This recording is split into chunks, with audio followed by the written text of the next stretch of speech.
Ang tanong, saan napunta ang 150 bilyong piso na inilaan sa flood control ng Region 5? Bakit tayo binabaha? Bakit tayo namamatayan ng napakadaming tao? Bakit nasisira ang kabuhayan at bahay? So ano po mga kababayan, si Senadora Amy Marcos na nasa Bicol ngayong araw, nagsalita na po siya mga kababayan at unang bungad pa lang ay sabi niya nasaan na daw ang bilyon-bilyong pesong halaga ng flood control mga kababayan. Yung baha nga po sa Bicol yung isa sa mga sinasabi niya. Ayan, so parang natamaan naman po sila niyan mga kababayan, no? Sa salitaan niya, parang nag-reflect doon sa administrasyon sa kapatid niya yung kanyang mga sinasabi mga kababayan. So panoorin natin mga kababayan yung buong speech niya doon sa Naga ngayong araw. Maray na hapon sa Indo-Gabos, Bicol. Nako, talaga naman, tuwan-tuwa akong mabalik-balik dito kung saan kinikilala kayo na Sili Capital ng Pilipinas. Maanghang ang pagkain, mainit ang panahon, masigla, masaya at matapang ang mga Bicolano. Maraming salamat sa inyong lahat. Nako, talaga naman, kinikilala ang magsasakang Bicolano bilang pinakamagaling sa Pilipinas. Ang ating mga magsasaka na gumawa ng napakagagandang bukid dito sa Kamsur, number 4, number 3, rice producing province sa buong bansa. Palakpakan po natin ang mambubukid na Bicolano. Ngunit ganun pa man, sa hirap ng panahon, sa tungro at iba't ibang peste na lumaganap ng panahon ng bagyo at ng baha, talaga naman bumagsak maski ang ani ng ating mga magagandang bukid. Kawawa naman, marami na po tayong nagawa para sa mambubukid na Bicolano.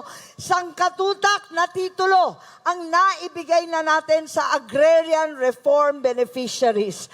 Number 1 po dito sa Bicol, pagkadami-dami, hindi pa rin may-ari ng lupang sinasaka. Sa wakas, binigay na natin yan na zero balance, binura lahat ng utang, nandyan na sa kanila ang mga titulo. Pero, alam naman natin, titulo nga yan, pero wala naman silang pantanim. Andyan na, hindi pa natutuyo ang papel, nakasanla na, nakaprenda na, inutangan na. Kaya tuloy-tuloy po natin, tulungan ang ating mga magsasaka. Kinakailangan sila ang solusyon, hindi importasyon. Tulong-tulong po tayo sa baha at yan ang nakasira sa ating mga bukid. Ang tanong, saan napunta ang 150 bilyong piso na inilaan sa flood control ng Region 5? Bakit tayo binabaha? Bakit tayo namamatayan ng napakadaming tao? Bakit nasisira ang kabuhayan at bahay? Yan ang tanungin natin. Ganon din po ang problema ng ating Bicol Express. Alam po ninyo, ang haba ng Maynila hanggang Naga, Legazpi, Pili, 450 kilometers. Magkapareho lang ng papunta sa amin sa Ilocos Norte. Ganon din sa amin. Kung bakit sa amin nakakauwi ng 7-8 oras. Kayo sa Bicol, nakakaawa ang kalsada po natin. 15 hours, 20 oras, 18 oras. Ayusin na natin para tunay siyang maging Bicol Express. Mabilis, maganda, matulin ang takbo. Hindi ang ganyan. Ang talagang pangarap ng aking ama noon ay magkaroon ng tren na buhayin sa wakas ang Philippine National Railroad. Meron tayo dati, andun din yung North Rail, umaabot sa La Union mula sa Manila. umaabot mula sa Manila hanggang sa Legazpi. Anong nangyari sa tren na yan? Bakit nawala yan? Ibalik natin ang tren. Bullet train na. Lawag, Manila, Legazpi. Kaya natin yan. Magkaisa lang tayo. Yan ang kinakailangan. Hindi ko rin maintindihan sa galing ng Bicolano kung bakit ang taas-taas ng presyo ng gasolina. Nabalitaan ko, dumaan ako dito, 68 pesos, 69 kada litro, mas mahal pa sa Manila. Nung tinanong ko, magkano ang minimum wage? Ang minimum wage ninyo ay pinakababa yata sa bansa. 395 pesos lang. Pinagkait pa yung 400. Ano ba naman yan? Mas mahal ang gasolino dito kesa sa Maynila. Ang dito, wala pang 400. Sa Manilang minimum wage, 660. Tama ba yan? Makatarungan ba yan? Bakit tayo nag-iiwan ng kapwa Pilipino? Nag-umpisa na rin tayo dito sa Bicol na magkaroon ng specialty hospital. Pagkaganda-ganda ng Bicol Cardiovascular Diagnostic Center. Sana mabuo yan para sa cardio o di kaya heart, para sa lungs, para sa kidney, para kumpleto na at hindi na napakamahal magkasakit. Ganon din kung mahal mabuhay, mahal magkasakit, mas lalong mahal mamatay. Kaya saan kalulugar nito sa buhay na ito? Sinasabi ko, ipasa na natin at pondohan na natin libreng libing sa mahihirap. Kailangan po natin yan, naghiiyakan na, namatayan na, andyan pa, namumroblema pa sa pambayad ng libing. Higit sa lahat, kung may pantawid, mahirap.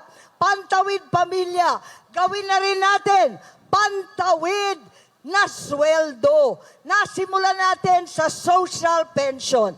100 piso ang tinatanggap ng matatanda at sila ay nakakabili ng gamot at pagkain. Ikalat natin ang pantawid sweldo. Hindi ayuda, hindi limos, kundi sweldong naaasahan sa mga sektor na hirap. Ang mga PWD, ang ating mga seniors na hindi na makatayo, pati rin ang solo parents, ang magsasaka at mangingisda. Tulungan po ninyo ako pagkat sa palagay ko, deserve natin ang lahat na ito.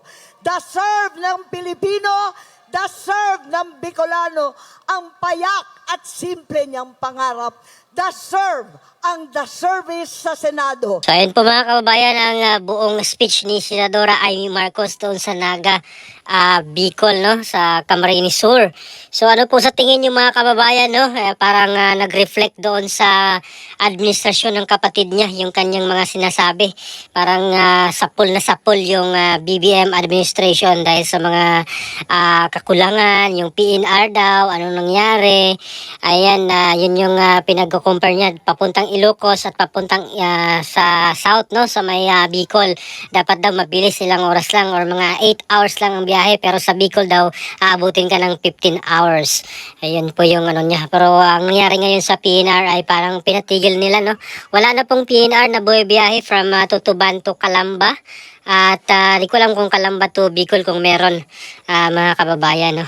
Kasi sa Manila wala na pong biyahe ang PNR. Pati yung mga presyo ng mga bilihin, mga kababayan, no, tinatakil niya rin. At sila naman yung nakaupo, kapatid niya naman yung nakaupo, mga kababayan. At 3 years na rin po sila sa pamumuno, no, dito sa ating bansa. At pero parang wala namang pong nangyari, pataas ng pataas po yung presyo ng mga bilihin, lalo na po ang presyo ng pagkain. So parang doon lang po na tumama doon sa administrasyon, mga kababayan, no? Kasi kapatid niya naman yung nakaupo sa Malacanang, mga kababayan, sila naman yung merong kapangyarihan, no, na makagawa ng mga paraan para mapigilan kahit papaano yung pagpresyo, yung mga presyo ng mga bilihin na kahit papaano bumaba or makontrol man lang mga kababayan. So ano pa mga kababayan yung inyong masasabi dito sa speech ni Senadora Amy Marcos doon sa Bicol ngayong araw? Please comment down below mga kababayan at maraming salamat. God bless po sa ating lahat.